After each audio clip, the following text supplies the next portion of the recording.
Hallelujah. Before we go into this discussion proper, these are facts that may interest or inspire you.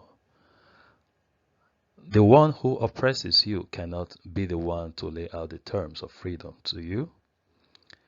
The oppressor cannot be the one to define what freedom means to the oppressed. The oppressor cannot be the one who interprets the peace process to the oppressed. The spiritual life on earth does not exist in isolation, but relates to the physical realm and interacts with the physical space. And it has pleased the Most High, Yah, to house his people in a physical vessel, which is his body, so we as spirit beings can relate with the physical environment.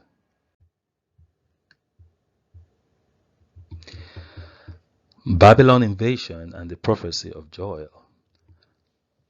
So Joel's prophecy was around 835 BC, and it came at a time where Yah's people were experiencing frequent invasion of their land by the Babylonian system, and they also experienced heavy drought and plague at that time, and they were also experiencing a strong economic and spiritual decline. So scholars assume that Joel may have made these prophecies around 835 BC. Prophet Joel began to make this prophecy when Yah's people were in a state of economic depression, because other rival nations such as Philistia, Tyre, and Sidon had invaded the land of Yah's people frequently, and Yah's people were experiencing heavy drought and plague at that time. So there was mourning in the land because of these turns of events, which erupted from the destabilization they experienced because of the frequent invasions by their enemies. So if we look up Joel chapter 1 verse 12, it says that rejoicing dried up from the people. So that means that their spirituality was affected as a result of this Babylonian invasion. So the prophet of Joel did not focus much on the sin or idolatry in the land, but rather on the invasions, depressions, and decline the Yah's people experienced. So Yah's people had allowed themselves to be um, infiltrated upon and divided by the Babylonian system, and that led to them um, having conflicts among themselves, which led to the division of the land or the people into the northern and southern kingdoms at that time. So as a result of this division, they were not as strong a people as they were when they were united. But we'll talk about the cause of the division of Israel or Yah's people another time. Now we'll focus on the implication of this invasion by the Babylonians, which led to the economic and spiritual decline of Yah's people. And of course, we know that Yah's people, as a result of this invasion, there was disunity amongst them. There was disunity in the land, and which may have also contributed to the distraction that could not make the people understand the times and seasons any longer. So they could not prepare adequately for the difficult times, and the Most High had to speak through a prophet, Joel. So just to reiterate, it is important to note that Joel's prophecy came out of an environment of division and scarcity, which was majorly the result of the series of invasion by Tyre, Sidon, and Philistia, and other interested oppressive groups around the land of Yah's people at that time. So the prophecy was not just a response to the situation the children of we are experiencing at that time, but what will happen in the future if the people do not take heed of the word of their Creator. So, though they experienced physical drought and they had their farms um, eaten up or invaded by palmer worms, locust, cankerworm, and caterpillar, but it was more than that. It was also more of um, those um, those invasions by those pests were also symbolic of the nations that had interest in the land of Yah's people and have invaded and were also willing to or interested in invading the land of Yah's people. So Joel chapter 1 verses 1 to 4 reads, "The word of the Lord came to Joel the son of Bethuel. Hear this, ye old men, and give ear, all ye inhabitants of the land. Hath this been in your days, or even in the days of your fathers? Tell ye your children of it, and let your children tell their children, and their children another generation. That which the palmer worm hath left has the locust eaten, and that which the locust has left, the cankerworm has eaten, and that which the cankerworm has left has the caterpillar eaten." So I came across this post on the Reigning Truth webpage, which I will also reference at the end of this presentation. They described the palmer worm, cankerworm, caterpillar, and locust as the 4 stages of development of the locust. They also used the locust to symbolize an army of people or the army men of Satan, the intruder and devourer, the one who steals, kills, and destroys. So at the first stage, which is the pupa stage, is the palmer worm, which is gazam in the original Hebrew language, and meaning to devour. So gazam is a type of locust, as you can see at the first number or number 1. Then at number 2 is the imbro stage, and it is called the locust or arbe in Hebrew, meaning many, a lot, increase, and that also speaks of their capacity to devour or destroy. The third stage is the cankerworm, which is yelek in Hebrew original language, which means to lick up or devour.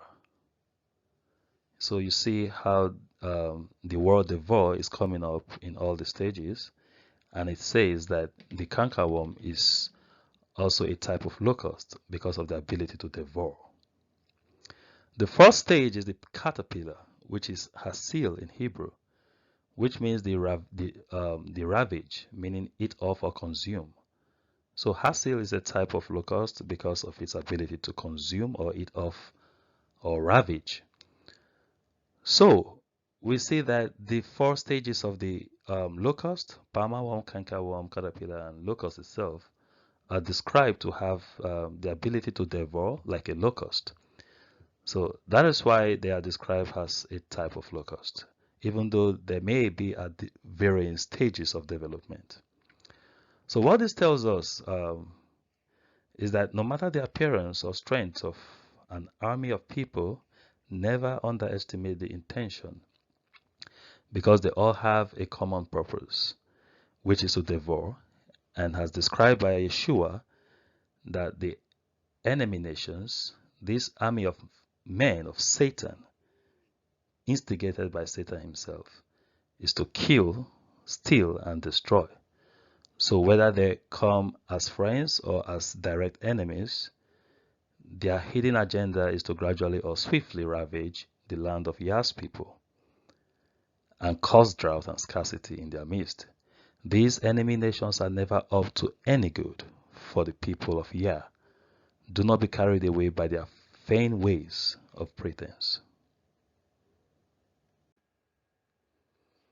So this picture here just shows how the palmer worm and the canker worm look alike. So notice how they latch to the plants. So they are very similar in terms of their characteristics regarding the way they devour and their interests and what they have interest in. They look different, but similar characteristics regarding devouring and what they devour. See how they latch and they keep sucking of the nutrients until they bore holes, and then move to the next to space, move to the next space to keep sucking until they develop to the next stage in the locust cycle.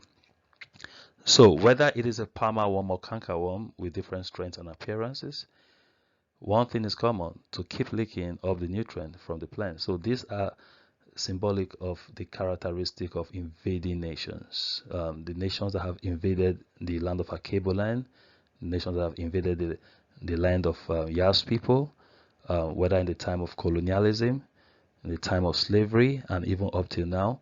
So they may come and appear in various forms and shape, but they all have the same interest, and that's to suck up the resources and the people of the land of Africa, which is the land of the Most High. So here is a picture of the locust and the caterpillar. So notice how they are lashed to the plants the same way we saw in the palmer worm and the canker worm in the previous slide. So these ones appear bigger or more developed, but even at that, they keep sucking off the nutrient. So it doesn't matter how long they stay in the land, their interest never change, and they want to keep reaping and sucking off the resources of that land, and they do so non-stop, probably until they die. So it does not matter how they appear or in what shape or form they come, they will have an ultimate motive of reaping of the land. So they are never friends of the people of the land. They are only there for the resources. So this was what Prophet Joel was prophesying about, foreseeing what will happen to Yasrael, which is the Yas people, the people of Yahweh. And we know from history that this is what has been, whether in the time of slavery, in the time of colonialism, and even up till now, today, the neo-colonialism um, model date. Everything is about taking advantage of the resources of Yas people, um, mostly Akebo land, Africa, and to continue to reap of Africa from their resources, whether human resources or natural resources. So we use an end time event here to establish the prophecy of Joel. Note that there are many cases of this kind of event as prophesied by Joel, but we only limit this presentation to these few. So follow closely, please, and try to link what is happening here to what Prophet Joel said. Now, remember in my previous slide, I said that there were certain enemy nations around the land of Yashurel, or Yas people, that invaded the land of Yas people, and those enemy nations like Philistia, Tyre, and Sidon, and others as well, they came in for the resources and caused drought and scarcity in the land and divided the people. That whatever it is that they did and what was left of what they did, even subsequent invaders continued from where they stopped, and continued usurping and taking advantage of the resources and the people of the land of the Most High. So we see an example here.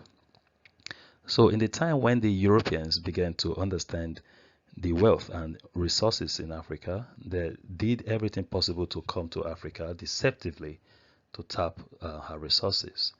So the reigning king of Belgium at that time, Leopold II, deceptively entered the heart of Africa, Congo, and used the term civilize to get a soft landing. in which civilize itself means to impose the culture of a people on a different set of people. That's the meaning of civilization. To impose one's culture on another group of people.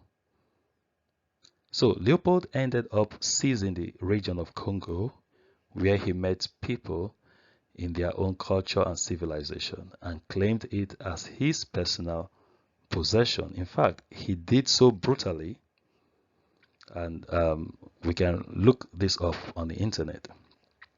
So another word for brutal is barbaric, which also means uncivilized or uncultured. That's from the Google Dictionary. So Leopold basically used an uncivilized method to try to civilize a people whom he thought were uncivilized. Think about that for a second. The question now is, who was actually uncivilized or uncultured between Leopold and the Congolese? Clearly it was Leopold. We see that Leopold was not just from an uncultured way of life, he was also barbaric in nature, which simply implies that he was a destroyer or devourer of good things, like the palmer worm and the locust and the caterpillar and the cankerworm. So now take note of the second bullet point. In line with what I mentioned at the beginning of this presentation, Leopold declared that that region of Congo has a free state by seizing control of the people, their land and their resources, and destroying their lives. That is what Leopold called freedom. I said at the beginning of this presentation that the one who oppresses you cannot be the one to define what freedom or peace or better life is to you. How does an uncultured people be the ones to define what to be cultured is to a totally different kind of people? It doesn't work that way. That is deception, lies, and an evil agenda. So Leopold II and Belgium were a type of locusts, or have been a type of locust to this African nation. So it's clear that Joel's prophecy, this gives us an idea what Joel's prophecy was referring to and who Joel's prophecy was referring to, and even who Joel was and his origin. So some of these can be looked up from the National Geographic. So like a cankerworm, Leopold robbed the people of their land, resources, and freedom, enslaved the innocent people to unearth the resources of their land to himself, used punishment and malnutrition to cause death of about half the population of Congo, amputating the limbs that worked for him. Leopold was one satanic devourer, one evil being, a clear Satan in human form, with his satanic army, whose aim was to steal, to delete, and destroy. He even got sponsorship from the government of Belgium to penetrate and rip the land of Yas people of their resources. So there was a clear locust takeover because the government of Belgium and many other European nations only spoke against the atrocities of Leopold because it was becoming widely known. But before then, Belgium sponsored Leopold's mission. That is to tell you the pretense of the Belgian government trying to wade in with other Europeans as a good option, but they are nothing but the locusts who also wanted to have their share of the resources of the land of Congo. So in 1908, the land of Congo was not left alone, but was turned from Leopold to the government of Belgium, who continued to do what? Continued eating what Leopold has left. You understand the prophecy of Daniel here. So their aim is to maintain the siphoning of resources using different forms. So Congo Free State, as named by Leopold, was renamed Belgian Congo by the Belgian government and maintained control and usurping of the resources of Congo until 1960, when a supposedly independence was declared by Congo. A people who were self-cultured, self-nurtured, and were naturally free and independent before Leopold are now declaring not wanting to depend on an intruder nation. So absurd. This is Leopold when he was honored by the British government in 1916 after committing all that atrocity. So this honor came after all the atrocities he committed in Congo. One might think maybe he was being rewarded for being able to make Belgium and other European beneficiaries of colonialism to latch their resource-sucking mouths on the riches and wealth of the African nations, thereby allowing the thief nations to maintain control of Yar's land, of milk and honey. So that which the locust has left, clearly seen here, the caterpillar, took over to continue eating. So these are some key events that have happened or taken place in the history of Congo. So we see that in the 16th to 17th centuries, there was the slave trade through Congo by British, Dutch, Portuguese, and French merchants. Now, look at the interest nations. Look at those invaders at different times, all coming to have their share in the land of Yar's people. And in 1884 to 1885, Leopold establishes Congo as his property, free state, and was recognized by European Conference, in the European Conference in Berlin. In 1908, Belgian government annexes Congo because of protest over the murders of Congolese by Leopold. In 1959, Belgium began losing control over Congo following riots by nationalists. In 1960, Congo declared independence. Patrice Lumumba, the great leader, the one of those whom the Most High raised to fight for his people, became the first prime minister. And in 1961, Belgium and US conspiracy led to the murder of this great leader. How many prophets have they murdered? And so you will see the same as it was with Yeshua continuing. Anyone who rises up against the interest of these invaders will be killed just the way they killed Yeshua. But we will not stop. We will keep rising because the Most High is with us and we are the people of the Most High. In 2023, Pope Francis recently called for the economic exploitation of Congo and Africa by other countries to stop. And we can look that up on the internet. So this to elaborate on the most recent events in 2023 about Congo and the entire Africa continent. The Catholic Church, no doubt, have also been a beneficiary of the resources of the motherland, or the land of Yar's people, Africa, and the Eurocentric religious setting have been used as a technique to penetrate the land of Africa, dividing her people. So not just dividing them to rule over them and suck off their resources. So the business model has been the same right from time, even till now. But there is a little light to what the Pope said, especially as it relates to the prophecy of Joel, which we are exploring in this lesson. So this is exactly what Pope Francis said to the West and other so-called world powers when he visited Congo in 2023, this year. So he said, hands off the Democratic Republic of Congo. Hands off Africa. Stop choking Africa. It is not a mine to be stripped or a terrain to be plundered. So here I'm trying to show how important the region of the Congo is to the entire land of Africa and indeed the world.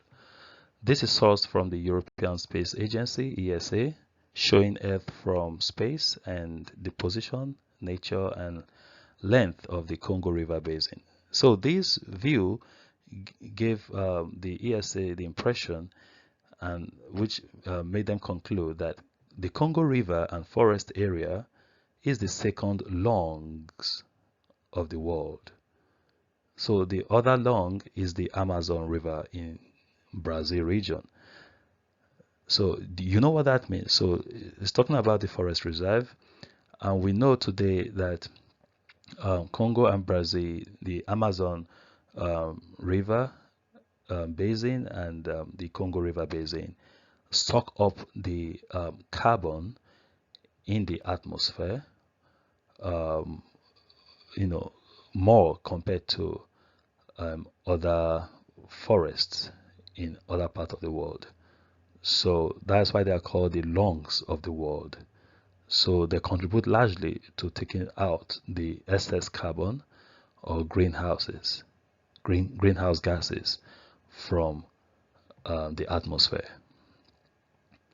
So indeed, Yeshua says that his people are the salt of the earth. So this explains why um, Congo and the rest of Africa, which are huge vegetation, in trying to preserve the earth, take up these carbon emissions and from the atmosphere, so we all as humans can have good oxygen and live healthy. So, known as the lungs of Africa, the Congo Basin is the largest carbon sink in the world, absorbing more carbon than the Amazon rainforest. Spanning across 6 countries, its rainforest provides food security and the essential lifeline for indigenous and local populations, and serves as a critical habitat for endangered species. So the Congo River is the world's largest carbon sink and the heartbeat of the world. Indeed, Yeshua says we are the salt of the earth, and we cannot allow the enemy nations to make us lose our savor by stealing our resources. So this can be sourced from the World Bank 2022. So this shows how the so-called developed nations have been developed by the resources of the African continent. They are trying to make the promised land lose her resources by any means. This includes siphoning or sucking up the forest resources. China is the largest wood importer from other nations, typically Africa and Amazon, but they preserve their own forestry and are number 5 in the world in terms of forest reserve. United States and Canada have the fourth and third largest forest reserve in the world, respectively, but have also positioned themselves as the number 3 and number 4 importers of wood from other countries. And we know this is Africa. This is mostly from Africa. Yeah. So these nations are these invader nations or enemy nations, as Joel prophesied, are depleting the life of Africa to save their own fabricated world. So this is the game. And I have always wondered why they talk so much against deforestation, and climate change when they are the number one culprit of wood imports from other countries. So that is a good example of what we call hypocrisy, falsehood, and covetousness, as described even in the Bible. So they keep building houses with woods from other countries for them to survive in the cold in their own countries. Yet they keep their wood untouched.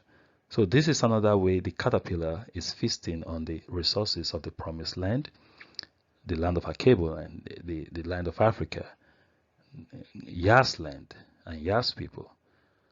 So you can get some more of this information from Statista and World Integrated Solution, as seen at the bottom of the slide.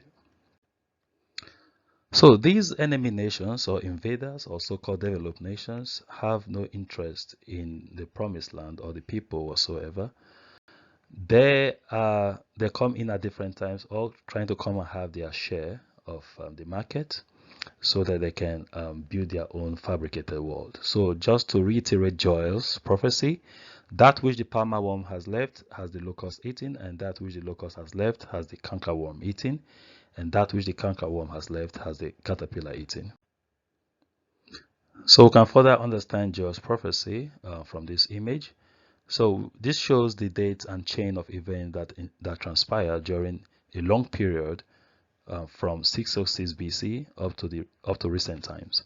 So this was Daniel's interpretation of the dream Nebuchadnezzar had, showing what type of resources were dominant during the invasion and stealing from the continent of Africa during the reigns of the different empires of the enemy nations. So the Babylonian Empire was built on gold stolen from the region of Africa in 606 BC, and that which was left of their reign was taken up by the Media-Persia Empire during the 536 BC, together with the stolen resources of silver. The Greek Empire invaded the Media-Persia Empire and confiscated what was left of the stolen silver and gold, and predominantly invaded the African continent for bronze in addition in 330 BC.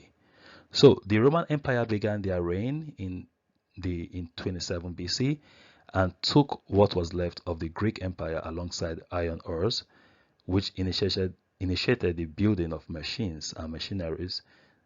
So that which was left of the reign of the Roman Empire was being taken over by the end time nations that have positioned themselves now as the top tier nations of the world, and have also formed all kinds of groups or leagues like OECD, NATO, G7, G20, BRICS, and so on, which are all typified as the mixture of iron and clay, as you can see in the image, indicating the combination of small and big nations working together with a common purpose of devouring, dividing, and ruling over Africa for her resources.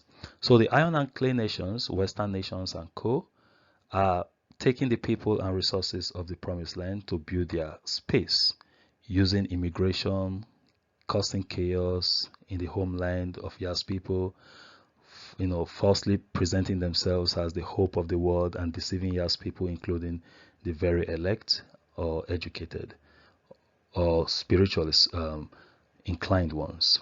So we will talk more about this image in another video.